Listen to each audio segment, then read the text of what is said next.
You're listening to the Leading Second podcast, where we're on a mission to equip local churches everywhere to raise uncommon leaders. The Leading Second podcast releases every Thursday morning, and we never want you to miss an episode. So make sure you hit follow and stay up to date with all things Leading Second. Now, let's jump into another episode for all of us who lead from the middle, from the second chair for the second chair.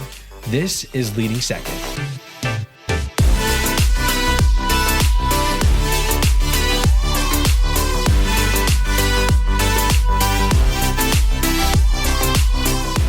Welcome to the Leading Second podcast. My name is Brian. I'm one of the team members here at Leading Second, and I'm so glad that you've joined us. We've got a really great episode in store. In fact, I love getting to hear from an entire team that's so close that they've been to each other's doctor's appointments. I know. Okay, I know it sounds strange, but I'm telling you, this team is awesome. Before we jump into the interview, we had a question come in from a listener. And in case you didn't know, we have people reach out to us through Instagram and Facebook, and Brandon took some time to talk with them. So let's take a moment for this question.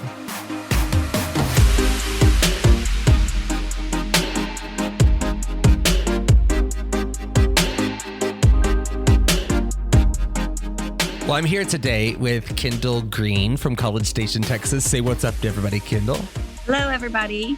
Hey, I'm so glad you're on here. Welcome to the podcast. You have a great question for us, but first of all, tell everybody who you are.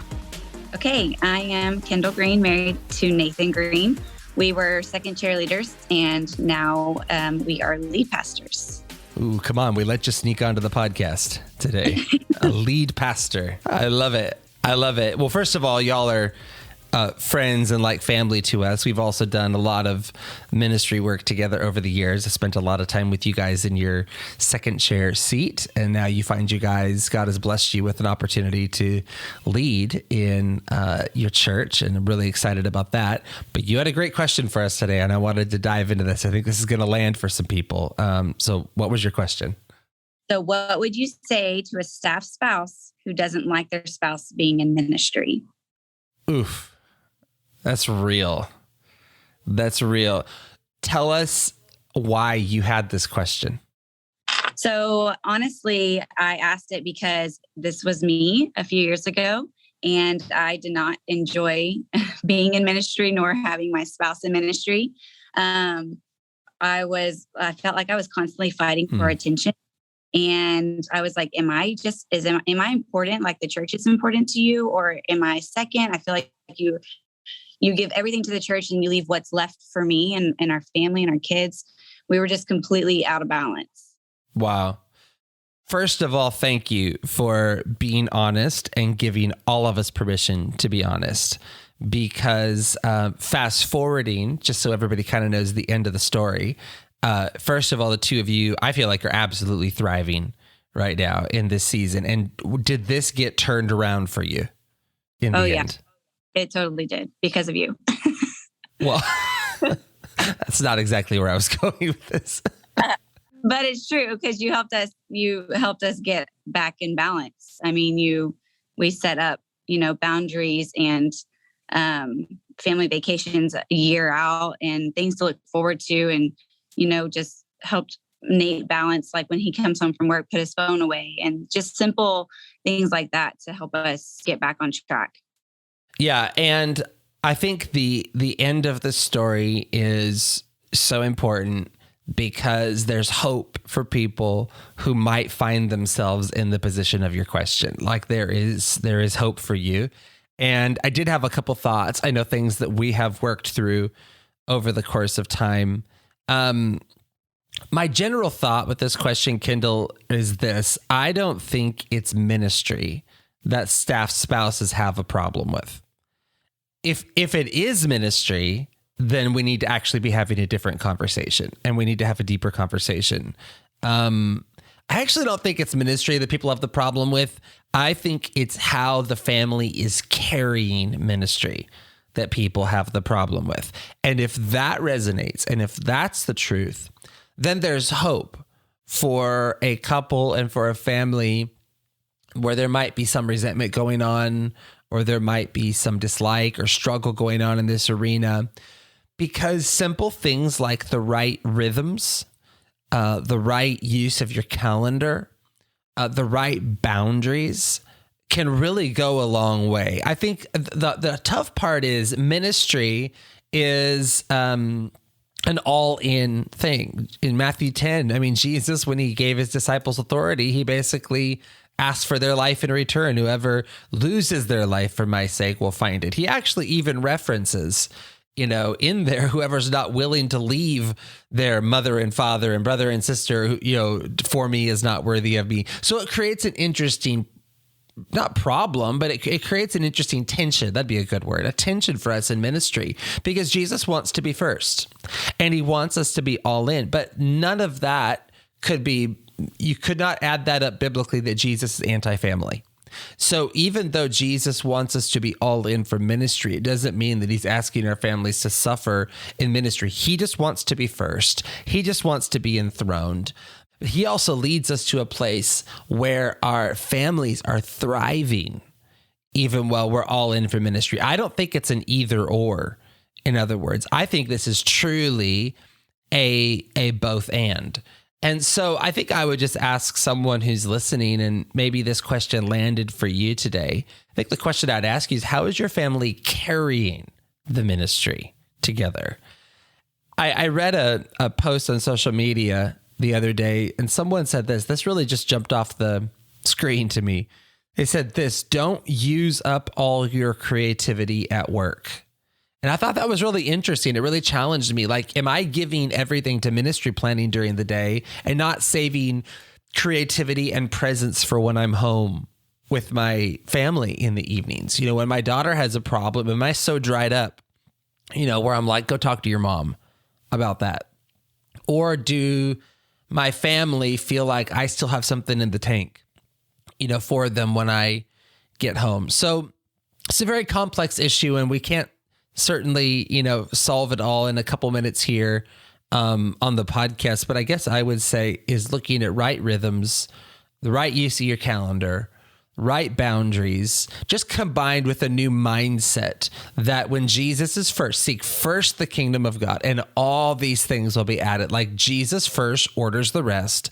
And it is not an either or, it is a both and. Your family can thrive while you're all in for ministry, but it really comes down to your mindset, and it comes down to employing just some right wisdom for how we're carrying the weight of ministry. So good. Thank you for your question, Kendall. I loved it. We're going to be talking more about this on the podcast coming up. Thank you.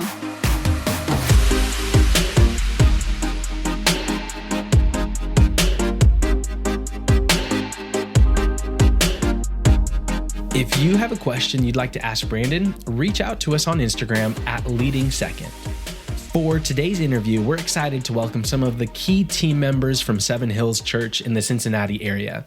Seven Hills is a thriving multi-site church under the leadership of Pastor Marcus Mecum. Since we're talking with a great team from a healthy church today, Brandon thought it would be a perfect time to explore some of the DNA that makes up a great team. There's a lot of ground to cover, so without further ado, let's listen in on today's conversation. Well, hey, I am joined here today with some of the incredible leadership team from Seven Hills Church in the Cincinnati area. Why don't you guys say hello to everybody? What's up? How's it going? It's so good to spend some time with you guys today and have you on Leading Second. Thanks for joining us. Let's start with some introductions because we have several of the key team with us today. I'm going to go to Evan first. Why don't you say what's up to everybody, Evan? Well, what's up, guys? Honored to be here. Thank you. Hopefully we can add some value. So I'm Evan. My wife, her name is Rachel. Been on staff 7 years. Just bottom line, I would just be the business pastor over finance, legal, just really helping resource the vision to move it forward. It's been great. We love it. My wife, Rachel, does a lot of guest relations, new families, and wouldn't rather be anywhere else. So thrilled to be here. It's gonna be a lot of fun. Awesome. So glad to have you. Let's go to Jake and Aaron. I'm Jake. Speaking first. I don't know. I do a few things around here, and Aaron's on staff. She's my incredible wife who really runs the show. She's actually in charge of everything I do. So. What do you do at church? Interviewing you now, Jake. Facility, small groups. I've done next gen. I clean the toilets on Saturday mornings with a team. So whatever needs to be done. Yeah, Jake and I have been married for 10 years. We've been on staff for just about that long. And I'm part of our central team, specifically with groups and with volunteer teams. So that means that my day-to-day is equipping people at all of our locations to experience the same thing. Awesome. Now, how many locations do you have? We currently have 2. We're getting ready to open our 3rd this year. So we've found it. We've kind of solidified some things. So we're just, in that process of launching and opening the 3rd one. Come on, somebody. Opening campuses during a pandemic. That's how it's done right there. Plus online and TV program too. So shout out to Kyle. He leads all that. So we're coming to Kyle next. Kyle, tell us about, sounds like your world's getting a little busier. Yeah, how's it going, Brandon? Thank you so much, man, for having us. Love your hat. I think that's a dope hat. Pastor Kim was here and wore a hat very similar, and I remember saying, that's an amazing hat. So you guys might stop at the same hat place. Well, funny, if he wore this actual hat, it's because I got it for him for Christmas. And it's because we were sitting in a restaurant and we were talking about this brand needing a lion hat, and I pulled it up online and he's like, yes, I love it. So I just Amazoned it right there. And then it showed up and my wife's like, I gave my wife a heads up. I was like, hey, in the next Amazon order, there's a hat coming for Pastor Kevin. It's really cool. She's like, well, you should have got yourself one. I was like, I did. So, yeah, when you see a good idea, you just got to go with it, right? 100%. Yeah, it's a great hat. My name's Kyle, my wife, Jess, we've been here at the church now we came in 2011, so 11 years now. And love Pastor Marcus, love the vision of this house. If I do all the, what we call front door, Jake would do a lot of the back door, and then Evan basically makes sure that we don't get in trouble, and oversee all the finances, all that. So it really is a perfect blend. So front door would be any marketing thing, our online, our TV, any kind of digital platform, all of our outreach, anything that you would experience Seven Hills for the first time probably would be somewhere in my world. Anything backdoor would be going to Jake's world. Great. I mean, I work pretty closely handing things off back and forth. So it really is a beautiful thing. And Evan gives everybody money. So therefore, Evan is everyone's favorite team member. Yeah. Friend. That's what I heard. Man. Just call me Uncle Ev, All of our roles have evolved from just being department heads to basically the leadership team. So it's been great. We love it. So on the thought of a great team, that's actually the conversation I thought we'd have today. I so respect your pastor. I so respect how he is a builder, so much character and integrity and strategy. And the reputation of your house precedes you. But I do know that behind every great house is a great team. And so today I just wanted to kind of talk about the DNA of a great team and what makes a great team a great team. And I love that you all said at the beginning, maybe you can expand on this, kind of like none of you are really from the ministry background, or didn't really grow up maybe even desiring to be in ministry. And I think you kind of said, if we weren't on staff here, we'd probably still go to church here. I mean, maybe just talk about that for a minute, how that being a part of this house feels like a call to you.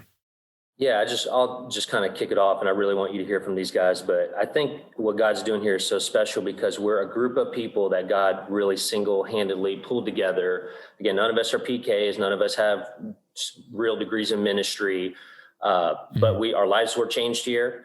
God's moving here, and we were all really asked to be on the team here. And it's really just a special thing to see all of us work together and really move the ball down the field. And again, if we weren't on staff here, we wouldn't go look for a job anywhere else. It would be go back to the marketplace. So we have just that deep rooted love for each other. We would all take bullets for each other. And I think you have to have that foundation of trust and healthy conflict that we can get in a war room and we know we're all going to be on a united front when we get out of that room. That's right. We would drop all of our personal goals for the goal of the team. And then Pastor Marcus' vision is so followable and it's magnetic. So we just love being a part of this team. It's fantastic. It's special, and really got appointed. So, yeah, I think we have, we're biased. We have the greatest pastor on the planet. And truly honestly, I would not do anything in ministry if it were not for Pastor Marcus. Really, God called me into his ministry to do whatever he needs, literally. So I'm just honored to be here, and it's fun. It's fun because our senior pastor does a really great job, just kind of giving us stuff and trusting us. And so we're able to build and grow and even use some of the things that we've learned outside of the ministry, whether it's, in a college or while we were in the marketplace, and kind of bring that into this culture. So, yeah. Well said, guys. Well said. I truly believe that that's the essence and the starting point of what makes a great team. I think sometimes we try to hire in talent, and I think sometimes we try to ship it in, and I'm not going to say there's never a time for it, but I've seen many that have crashed and burned from that approach versus growing what you need, raising it in the house. That's me, by the way. I'm not a PK. I just kind of grew up as a church nerd. I loved the church so much. I just didn't ever see myself doing anything else, but it was because of how the house changed my life. So I'm just going to consider myself a part of your team here right now for this conversation. So my pastor, as has been said, was with you recently. He came home raving about your house, raving about the team. So let's talk about what makes the team work. And I want to start by asking you this question. What is most special to you about the culture of the team that you're building? I think Pastor Marcus does a really good job of reminding us that people, whether it's people on our team or people that are just attending our church, are so much more than who they are when they show up in the building. And I think that's kind of what sets our team apart is we know each other's families. We celebrate each other's families. Our kids love each other. They have a blast together. And so I think Pastor he just constantly is reminding us that relational part outside of work, for lack of a better term, has been super important. And it's fun. And that's what makes it fun, because it's more of like, it's not just a job. It's even more than just a calling. It's like a way of celebrating life beyond just our to-do list each day. You know what I mean? I agree. I think Aaron just hit the nail on the head. Jake has been to doctor's appointments with me. Why? Because we do things as a family. You know what I mean? Sure. And that really starts from Pastor Marcus. It's just kind of part of our culture. So we go to each other's doctor's appointments. Mm-hmm. The doctor was just as shocked as you might be. So. I was actually standing over Kyle's gashed leg as it was getting stitched up. Yes. Watching the doctor do it. Yeah. Yep. First of all, that's a real friend. Second of all, I've never, ever had that answer on a podcast. It's just beautiful. Culturally, if there's like a phrase, I find myself using it a lot, but I really, really got it from Pastor Marcus, is that we do things as a family. Yep. I feel like a cultural statement. We're always doing things as a family. And I think that makes our culture so kind of intoxicating. You know what I mean? Because you don't have these people off in the corners, just going rogue and on an island by themselves. It really is, like Aaron said, it's a family, outside of work. We vacation together. We do life together. It's not just, if I didn't work here, Evan, Jake, if Aaron, if we didn't work, we still would hang out on the weekend. We would still come to church together. We're highly competitive, but not, we would drop our self-interest for the church, for Pastor Marcus, at the drop of a hat. Nobody has selfish ambitions to undercut or anything like that. And that's really special. You don't get that everywhere. It's great. Our team's favorite things, Brandon, is watching these three guys compete with each other, actually. They are highly competitive. It's probably one of Pastor's favorite things is watching them just go at each other sometimes. Yeah. We'll tell you about a brutal flag football game we had a few years ago where we had to all get resaved after that game. We have a lot of fun, though. Amazing. I'm really interested in the idea, too, that great teams don't fall out of the sky. Great teams are built.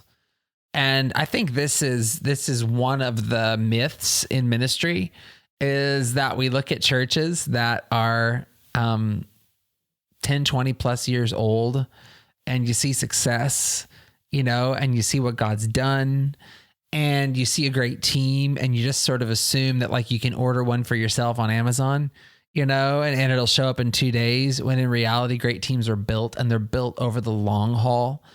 They're built consistently. So you've alluded to some of it already, but could you take us a little bit deeper? Like, what does building a great team look like at Seven Hills?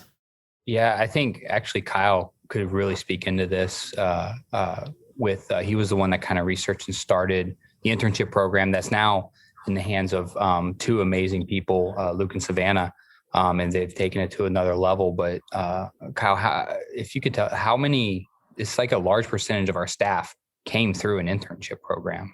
So over 60% of our current staff came from that internship program. I think that's a major part to our culture. And like you said, building a team doesn't happen by accident.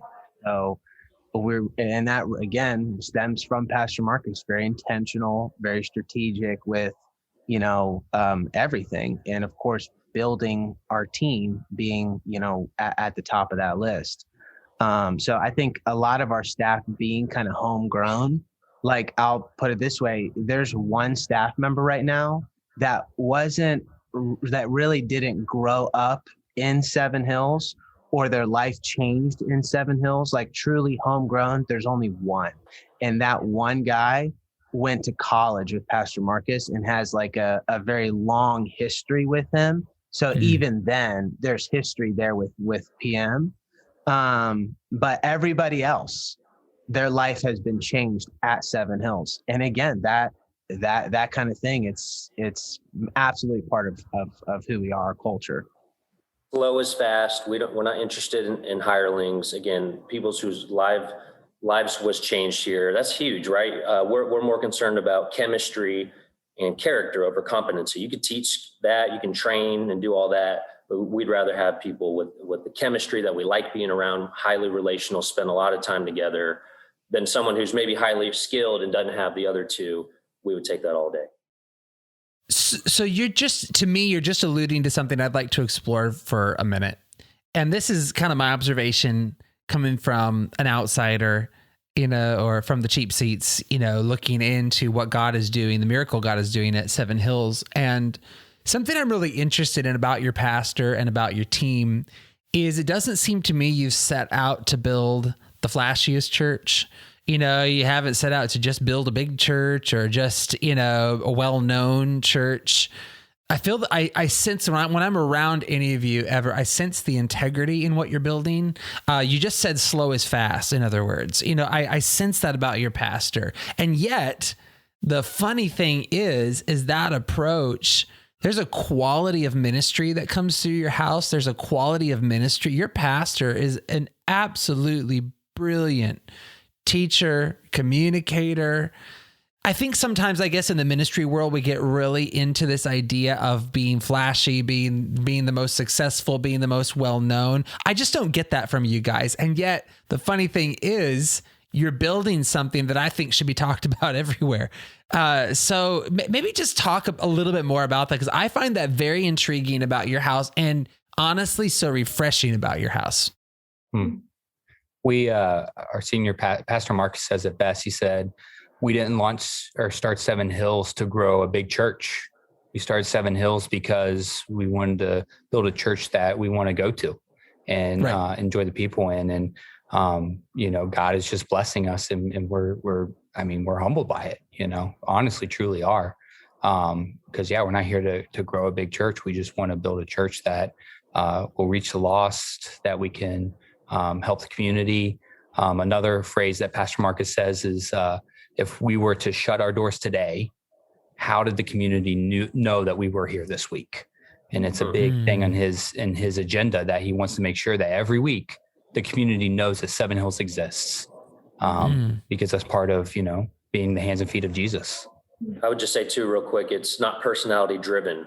Pastor doesn't want attention, fame, any of that stuff. He genuinely, and that's what's so magnetic about him. He genuinely wants to make a difference. And so do we. So he has built the team around the vision of making a difference, not how many followers or what's our attendance or any of that stuff. That comes with it. We made a decision a long time ago. We'd rather be the Ford F-150 driving 70 on the interstate for the next 50 years than the Ferrari going 150 that crashes and burns and, is not able to withstand the longevity. So we'll just be driving by, waving to people, going 70 miles an hour for the next 50 years. Again, we take risk and we go, but it's just a alliteration. We don't want to be the Ferrari. We just want to be a great church that reaches people. Mm-hmm. Such a good analogy. And I think we're going to have a conversation on this later on the podcast about what to do when leaders crash. I actually think I want to talk about that because tragically we're seeing that right now. And I hate it. I hate it for those families. I hate it for God's church. I hate it for the people in churches that are impacted. It's a lose, all the way around. And yet there's something about our generation in the church that just seems addicted to the success and addicted to the limelight. And if my ministry does one thing, I'd love to break that bondage off some leader's life. Like, you do not have to be the Ferrari going 150. Like that is not what God's definition of success is. And by now this season on the podcast, everyone who's been listening has been hearing me talk about the book of Revelation. And I mentioned this several times, and what Jesus finds faithful in the churches, his letters to the 7 churches, and none of them, by the way, have to do with being flashy, big, or successful. So it's just something to consider. I think, what Jesus considers faithful and what we consider faithful, I think sometimes can be a little different. But let's save that rant for another day, shall we? I want to talk about your pastor for a minute. We've been leading in a pandemic. We got to hear from him and Evan last year on our podcast. You all have led through a pandemic. Your pastor's led through a pandemic. Let's talk about him for a minute. What has your pastor done that's led you exceptionally well during this season? I think what I was most impressed with was how quick pastor is to what's the word I'm looking for? Let me put it this way. When the pandemic hit, we sat in a room and he shared this story about what do you do when tragedy hits. And to make a longer story very, very short, him and his friends were driving down the street, and there was a guy that was, I think he was hanging himself. Now that's pretty crazy, but he was in a very traumatic-ish circumstance. And his friend immediately pulled over the car, got out of the car, ran towards this guy, ended up saving him, bringing him down from the tree. The police come, all these people, there's all this commotion. And pastor said that he just sat there and watched all this stuff unfold just in shock, as most of us would be. Just, I cannot believe I'm seeing this. He said he walked away from that and learned one thing, that when tragedy hits, I'm not going to sit there and watch it unfold behind me, in front of me, and not be a part of the solution.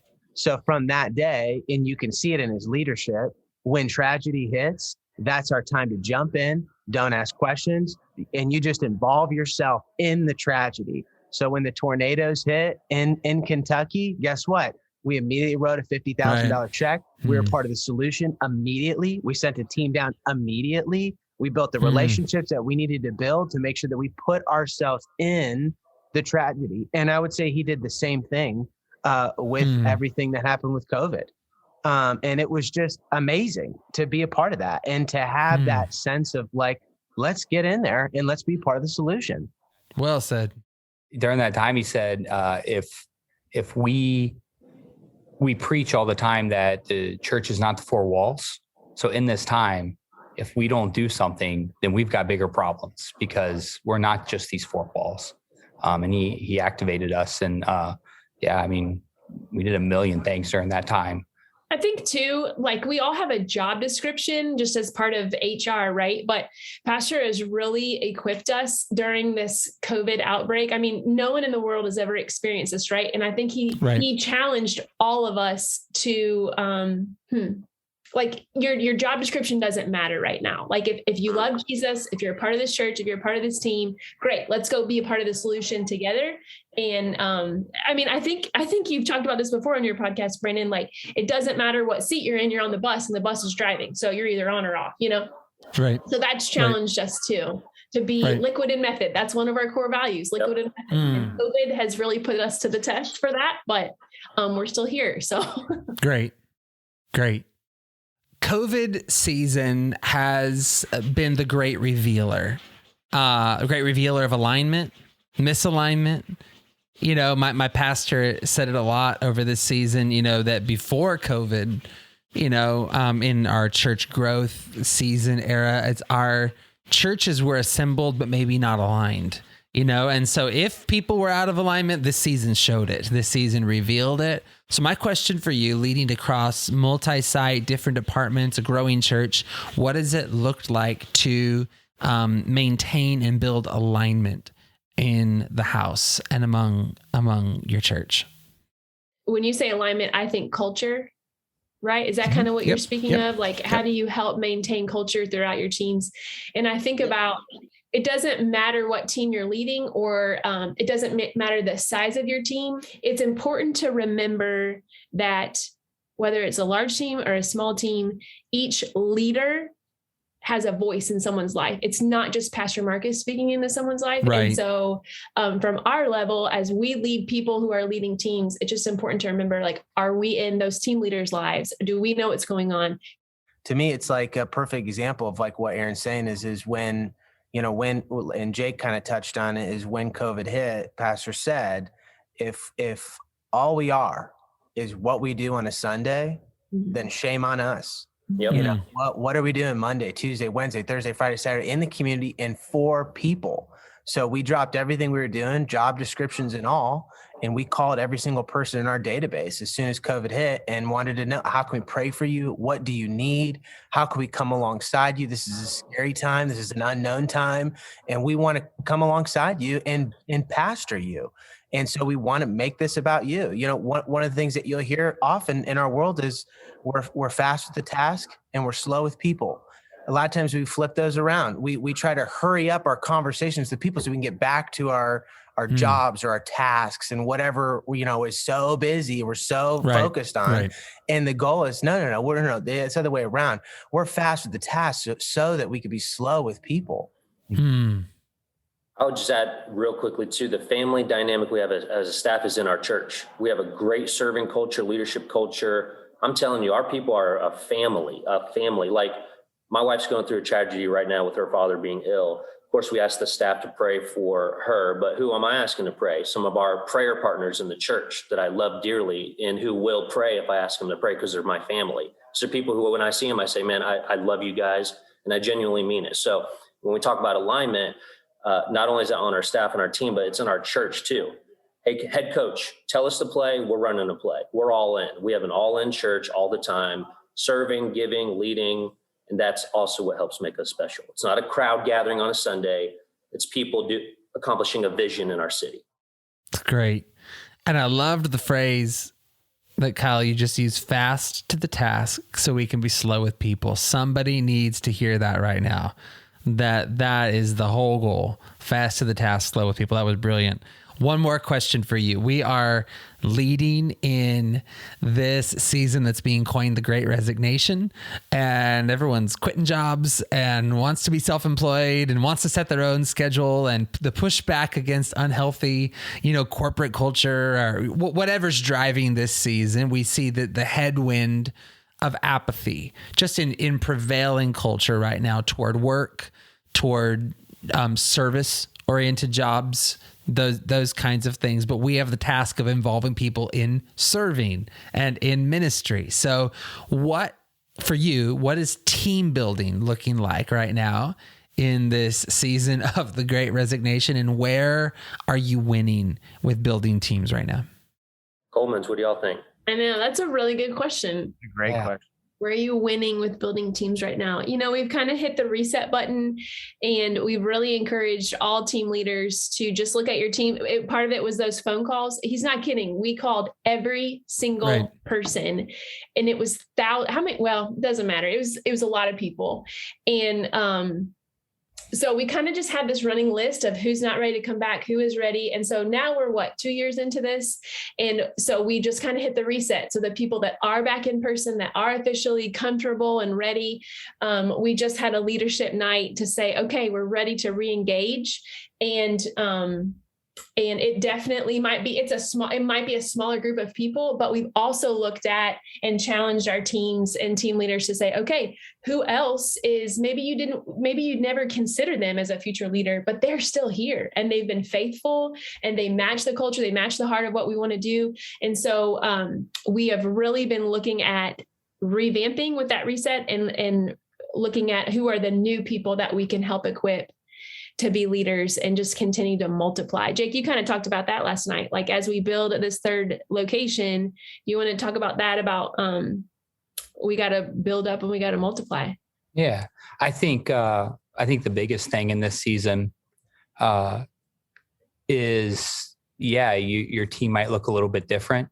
Your team might be a bit smaller than what it was before COVID. But I think it's really important to we call it hustle 101, constantly hustle new people. I think I don't see it as a problem. I see it as an opportunity to find all those incredible people that are just brand new walking into your church and recruit them, get them into your teams, get them into your funnel, whatever your system might look like. And give away responsibilities to other leaders. I mean, when you build up leaders, you can grow your team bigger. And if a leader can do something, I've heard it said multiple ways. I usually use like 60-70% of how good you would do it, but they're on an upward trajectory. Give it to them. Let them fail. It's Very fine. good. They'll be okay. They'll figure it out. The biggest thing is that you're including more people. I mean, we're in the ministry. We're in the people business. So recruiting more people to be added into our teams. I mean, you're only blessing them. A lot of times people don't want to recruit people because they see it as a job, but it's not a job. I mean, Jesus came to serve. You want to help someone, give them a shovel and let them serve, because that's how that's how Jesus speaks. And so I think you're hindering people's growth by not giving stuff away to them. And I truly believe that. A lot of people see it the other way, and that's wrong. It's not the other way. You're not giving out work and you think it's bad. No, you're hindering them from the work of our Lord, and you're hurting them. That is the truth right there. Somebody needs to hear that today. And funny thing about that 70% comment, by the way, it used to be 80%. I used to always hear, if someone could do it, 80% is good of you. And then the pandemic hit, now it's 70. And then I've heard 60, so I used to teach 80, but I'm like, whoa, I guess my standards are too high. You have a pulse. If you have a pulse, you're a lead. No. But how many of those pulses have surprised you in the best way? That is true. But how many have also really been disappointing? I mean, it's kind of like... Well, okay. Hey, tell me if you agree with this. So I think there's two ways to build something. I think you can build something from the outside in or the inside out. And what I mean by that is outside in is like you try to assemble a group or a crowd, and then you assimilate people in, like people, come to Easter and then they do this and then they do this. And then, out of that, you kind of get your leaders. That's fine. Like that works. We've seen it work. I think it's commonly kind of called the attractional model, of church, so to speak.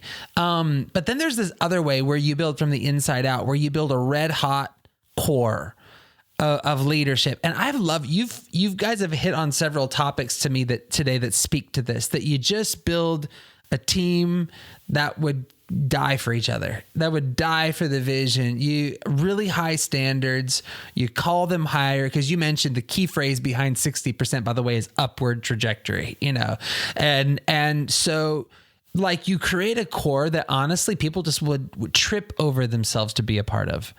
And I think there's something to that. And I don't think that approach to ministry gets talked about often enough. But like, what does the team look like? That's what I've tried to explore with you guys today. Like, what does the team look like that everyone would kill to be a part of?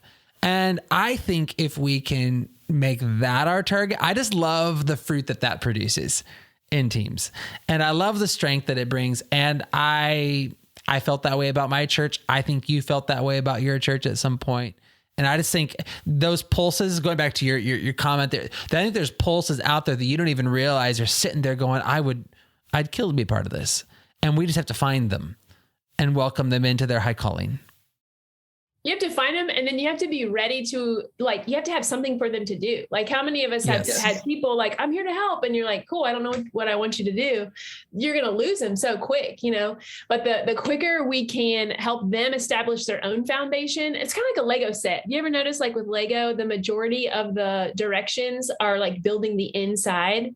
So the quicker you can help, you can remind someone you are special, you're placed on this earth for the purpose, you're a part of the body of Christ, and here's what you can do with it. Like, the quicker you have that answer ready to go when they're in their most vulnerable state, then the longer you're going to see them around. But then that goes to us too. Like Pastor says all the time, the greatest gift you can give any team is your personal relationship with the Lord. And if we all show up on a Sunday morning and expect for Pastor Marcus to create that relationship with the Lord for us, part of his staff, then we're doing everyone a disservice. And so we got to look at our own foundations first, before we can expect ourselves to lead any team to build a foundation that's going to last. I got one comment I want to add before I forget, and then I really want Kyle and Jake to speak on it. People nowadays want to know they're making a difference. That's serving, giving, attendance, whatever. Us on this team, we ask ourselves, are we making a difference? Of course we are. People want to be a part of a winning team. So it's easy to serve when I show up and I know I'm glorifying God, but I'm a part of 100 salvations that day or whatever. It's easy to give when I know that we're building locations and doing 1 million initiatives, and we do what we say. What I love about Pastor Marcus, he said, one day when the Lord takes me up to heaven, I want on my tombstone to say, did what he said.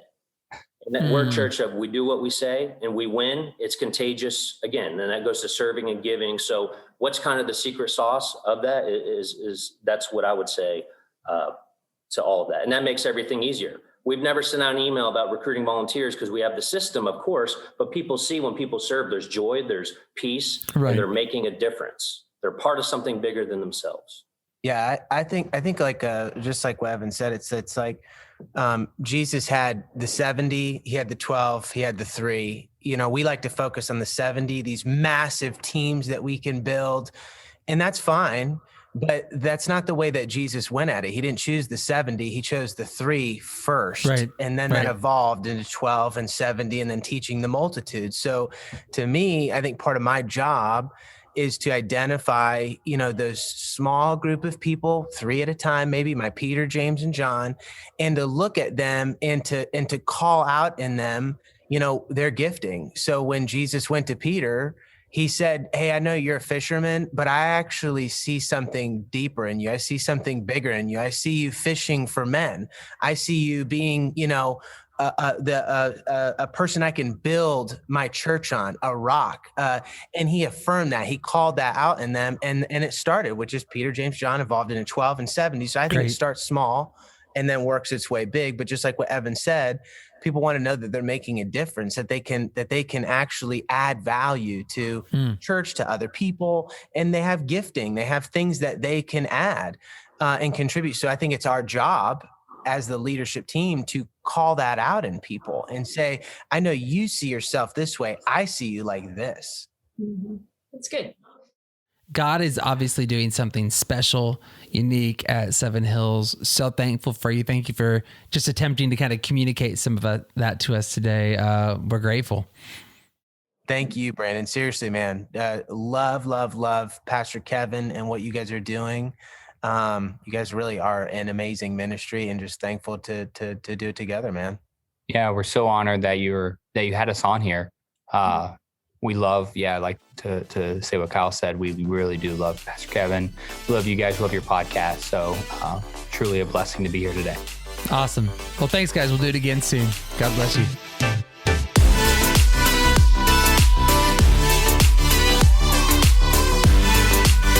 Thank you so much for listening today. If you got anything valuable out of today's episode, share it with your team or a friend in ministry, because that's what Leading Second is all about. For more information, check out leadingsecond.com, follow us on Instagram @Leading Second, and join us on the Leading Second Collective on Facebook.